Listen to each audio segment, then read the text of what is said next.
I'm recording. And everybody, I'm so pleased to have Elizabeth Guzman on. Many of you knew Elizabeth from the DPVA convention, a high point of working together for us. Elizabeth ran as an MMT candidate running for the Democratic National Committee, and she blew the top off electorally in that and was just fabulous and sent us roaring into approving the most progressive package of resolutions of any state in the 50 states, as we learned during the national convention. And it is so exciting to have her back with us now to give us exciting news about what's going on in this special session, perhaps, and other big plans she may have. So, Delegate Guzman, the floor is yours. Thank you. Sure. Thank you, Patty. Thank you for having me. And I apologize because I'm inside the detention center here in my car. And sorry if I don't turn on my camera. These things happen. So for those who don't know me, I want to first thank you so much for having me. I'm Delegate Elizabeth Guzman, and I proudly represent the 31st District in the House of Delegates, which includes parts of Prince William and Fauquier County. And special thanks to many of you that helped me get elected as the first DNC Latina member to represent Virginia at the national level. And as Patty was saying, looking at the type of resolutions that were presented, I know our resolution for Medicare for All didn't make it, but that doesn't mean that the fight is over. I think across the nation, we have elected quite a few progressive DNC members who were inspired by Senator Sanders' agenda, and this fight is gonna go on. On the personal level, I could tell you that I'm a social worker, a public administrator, and an immigrant, a proud union sister, and a mother of 4 children. And I was also the co-chair for Bernie Sanders' campaign here in Virginia. But what I would like for you to know about me is that I'm a fighter. And I'm fighting for working people, I'm fighting for healthcare, and I'm fighting for the environment. And I'm so excited to be here with you tonight. And I want to tell you a little bit about the special session. You know, it's been an intense day today. You probably heard if you're following the news. I was introducing legislation to provide paid quarantine time to Virginia workers. And unfortunately, that bill didn't make it. You know, it was defeated in the Senate. And, and by having conversations in the Senate, because I'm the type of person that is not gonna just assume, I want people to make informed decisions. And what I could tell you that after many conversations that I have with the senators serving in the Labor Committee, the Commerce and Labor Committee, where they call me, socialist, where they call me Virginia is not ready for business, my bill unfortunately was defeated, in the Labor and Commerce. And, and the reason why I introduced this bill, and since I was elected, is because paid sick days, it's very important. Many people have to choose between their health and a paycheck, and that was a choice I often had to make when I came to this country. I'm an immigrant originally from Peru, and as a single mother with 300 to my name, I worked 3 jobs with no benefits to make the rent, and sometimes I had to leave my child sick at home. And, and now that a new poll shows that 8 out of 10 Virginians support paid sick days, every year the General Assembly, the Senate specifically, has failed to pass this bill. So I pare my paid sick days bill down to quarantine bill in the special session in the hope that, that we could at least ensure that people could get COVID-19, many of whom are Black and brown people and frontline workers, can afford to stay home. The House passed my bill and it went to the Senate, but then, as I tell you, they killed it this morning. And friends, this is exactly what I want to share with you, the reason why I'm exploring a run for Lieutenant Governor, because the Senate needs a progressive vote. So you will hear from me more. I wanted you to know that I am willing, to work extremely hard. You could know if I'm planning to file my paperwork probably after the special session. And for people who have met since 2016, you know that I'm not the type of person that just actually talk the talk, but actually walk the walk. And I would invite you to look at my profile and I'm running to, I want to run for lieutenant governor because I wanted to have the conversation about the environment. I wanted to have a conversation about healthcare and how we can provide, dental services and, to our senior citizens, how we can have a bill presented for Delegate Samira to be able to be heard in committee, because healthcare is a human right and not a privilege. And I think that the Senate needs a progressive voice. They need a fighter who could actually, it's not going to compromise. It's just way overdue to hear at the Virginia Assembly to side with businesses and corporations. And I think that the time is up. So, but tonight, I just want to, thank you for having me. I've been reached out by at least 100 Bernie delegates across the state already who have joined my campaign without me filing the paperwork. And I'm proud to be an MMT candidate also for a statewide office. Cody, look forward to working with you.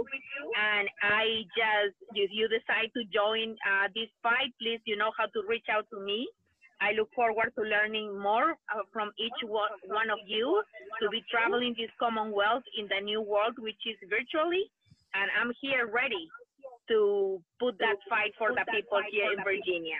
Thank you, guys. Awesome. And if you have a minute or two for questions. Sure, okay? yes.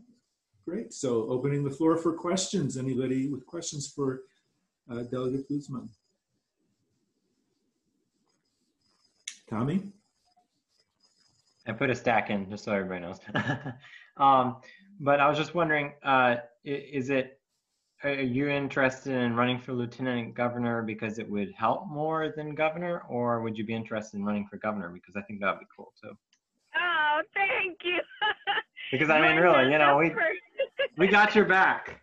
Yes, and I'm extremely thankful for all of the things that you guys are doing for me. And I think that, we have to, I want to take this step by step, because by being in the governor's mansion, it's not going to help me if I don't whip these senators and explain to them what is the reality of Virginia. And there is a lot of work to do there. We have these dinos serving in the Senate who have been working there for 30, 40 years. And I'm willing to have these conversations with them to hold them accountable the same way that I did in the House. And before going to the mansion, we need them to bring them back to reality. They need to understand what people of Virginia want. And that's what I wanted to do first. And thank you so much for believing in me. But I think right now, I want to take this fight to the Senate. I don't want them to get away by not siding with the people and trying to cover under, laying deals on the table without putting a position. I will tell you that today they reached out to me and they were like, hey, what about your bill? We're wanna do it into study. And I'm like, study? We are in the midst of this pandemic and you want to study covenant? What? No, I don't want it. And guess what? I'm gonna present it, and I wanted you guys on record. Or why are you gonna vote? Because you know what? For many years we have been observing, we have been neglected, and that had to stop. And for that reason, I'm gonna go there. And for those who called me socialist, and if socialist is about fighting for the working class, let's be it. But let's go and take this fight to the Senate. I will have fun there for 4 years, and then we talk about the governor's mansion. But thank you so much. Thank you. Yes, that sounds good. I'm totally on board. Next we have Stephen. Stephen is on the stack. Yeah. Hi, Elizabeth. This is Stephen Spitz. Hi, Stephen. Sounded like you were referring to my state senator, Dick Saslaw. Oh my God. So my question is directed at what would you recommend that we try to communicate to the senators of the House bills that have passed that they need to focus on, and we need to put pressure on the Senate to pass that are still pending in the Senate? What would you recommend? Great question, Steve. What I would say is that because many times the senators refer like, oh, this issue is not popular in my district. And the reality is that the delegates who represent the same residents and the majority leader Saslow, they voted for those bills, and they don't have a hard time being reelected. Why Senator Saslow, got a primary. Unfortunately, he barely won, but we had to make sure that you guys communicate to them that there is a disconnect. There is a disconnect in between the desire and the will of the residents of their district to what they represent. And, and it's just those times about where lobbyists have a VIP pass to their agenda, because even as a patron, when I have to reach out to them, I have to wait for hours. I have to wait for days before they get back to me.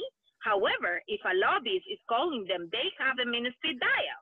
If someone from Dominion is calling them, they pick up the phone right away. So you know what? I look forward to bring that up to bring that up to the public, so people know what is going on with these conservative Democrats. Great.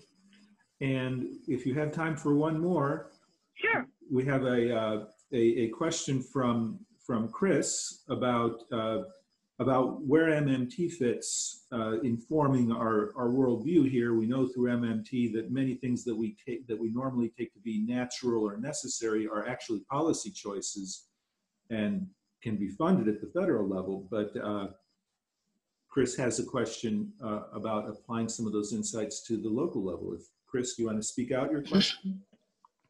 Yeah, hi.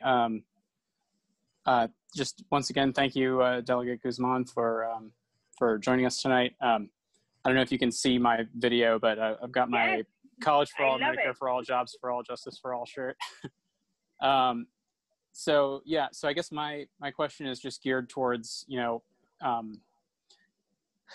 I kind of came into this question maybe a year or two ago, especially around the state level elections for representatives and state senator.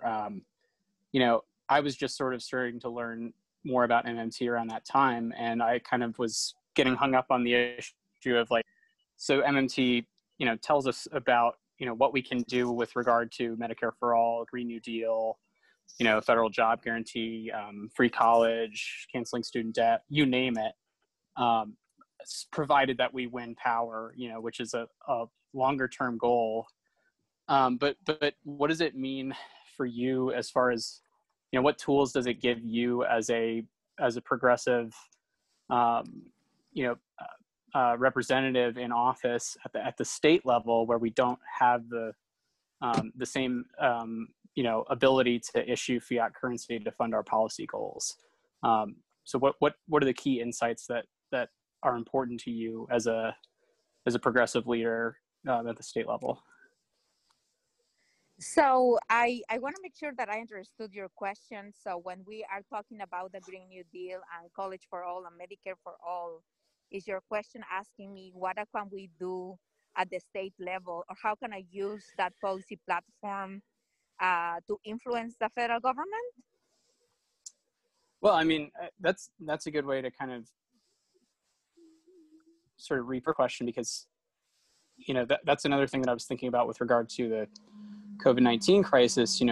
There seems to be a lot of pressure on the governor, and has been, to reopen businesses, and despite the fact that it might not be safe. But I guess my question is just sort of to you, how does MMT figure into your approach to progressive policy? So what I would say is that we wanted to use a different approach to find a new way, to fund new things, because the conversation that we have all the time is that there's no money, there's no money to pay for this. So there is a way to restructure the way that we are handling finances in general at the state level. And we might take the approach that it could be used at a federal level, but use it instead of a macro level into a micro level, which is just more to handle the finances at the state government. And I think there is room for that. There is room for that mainly when we have rainy funds that are sitting there and nobody uses it. And when you have a Secretary of Finance who's a Republican, who is pro-business and doesn't care about the people. So, and right now we're having this conversation, right? Is it that money is better seated in the bank or is better invested in that community? And those are the conversations that I wanted to have. You know, it's like, what is that money worth if it's gonna be seated there and people are dying, you know, or people are not getting paid while they have to quarantine, or they don't have a hazard pay when they are essential workers. So I think it has to be a rebranding of looking at the finances of the state. And where, you know, corporations had a say for a long time, even that we don't have the Secretary of Commerce, is the Secretary of Commerce, but we don't have a person who can handle labor, for example. So I want to definitely take away that conservative approach and look at things from a different perspective, or a more progressive perspective.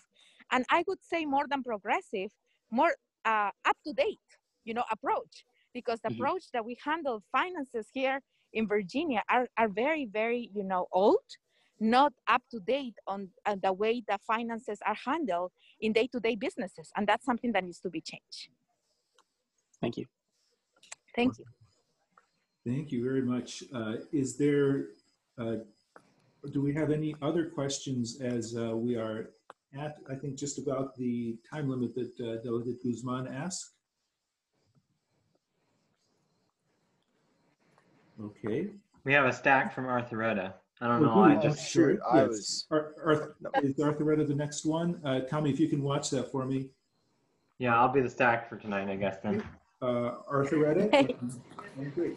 Hello, Elizabeth. This is Arthuretta Martin. I don't know if you remember me, but we met when you Yes, first, you are the public Yeah. health emergency person. And yeah, I didn't know that you are so close that you live in Woodbridge. And we then I live see your face the other day at the Prince William County Democrats, and I'm like, oh my goodness. That's Where right. have you been? I was on TV. Yeah. You saw me. I have a quick question for you. I want to know what Sure. there's been a lot of legislation proposed to do criminal justice reform, in addition to so many other things that adversely impact Black and Hispanic communities. I want to know what your position is on how we can get the Senate to be more progressive and vote more progressive when it comes to implementing things to make all citizens safer. For instance, the proposed bill that failed dealing with the police and qualified immunity. What can we do next time around? So very good question, you know, and there is a saying that actually was started by current Governor Northam, you know, back when the campaign trail in 2017. And there was this saying that it's, if you don't change their minds, we have to change their seats. And now there is not, and for me, you know, after having conversations with them, one-on-one conversations about police reform, about issues that are affecting Black and brown communities, it's just that, you know, unfortunately, they don't have our background. They don't look like us. So that is a problem, mainly, you know, in Prince William County right here, when we know it's a majority minority community, and all of our state senators are white. And there's nothing wrong about the color of your skin, but the problem is when you are not willing to listen to the communities who are struggling. And right now, we are struggling. Why suffering? And we've been suffering in silence for so long. So we need to, you know, we need to have those conversations. So when people are not willing to listen, what I would tell you, and I think it was on a chat a few days ago on the City 11 Bernie delegates, and this, take it from a friend, you know, for those who are considering running for office, I wanted to tell them that it's gonna be a lot of work. It's not something that you would accomplish in a year. It's something that is probably gonna take a couple of years. But if you are on this and you think that change is necessary, I would beg you to run for office.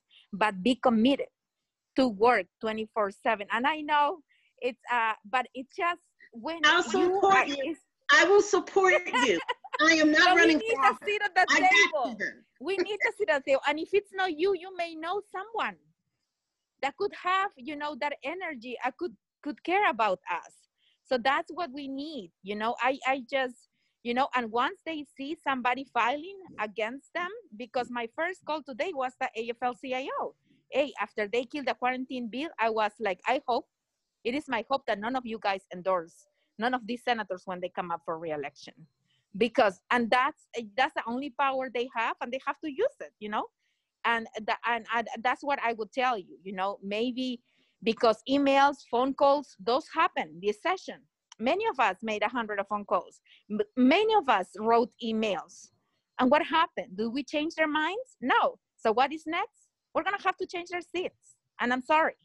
But it's, you know, I think that I wanna thank them for their service, but the time is up. You know, doing the same job for over 30 years is ridiculous. You know, and it's just that you have to, and now if you are being a good listener and you are on the right side of the issue, you know, kudos to you, like Bernie. But this Bernie have a, you know, have a resume of 40 years of being on the right side of the issue. But these individuals were never held accountable, and they're not used to be held accountable. And that needs to change. And I have to go back to this meeting, but thank you guys for having me. Look forward to having more conversations. And thank you so much. Take care. I actually have one quick question. She really has to go, and we're yeah, I know. Yeah, Elizabeth, do you believe in trans rights? Do I live in trans rights? Of course, yes. Okay, all right. Yes. The short question. Please check my portfolio. Okay. You can see that I've been a champion of that, introduced legislation, and you'll be surprised on what I'm working this year now for next year to create a shelter for transgender individuals. Okay. But look forward to having more conversations about it for the next upcoming session. It sounds like we'll have to have Delegate Guzman back.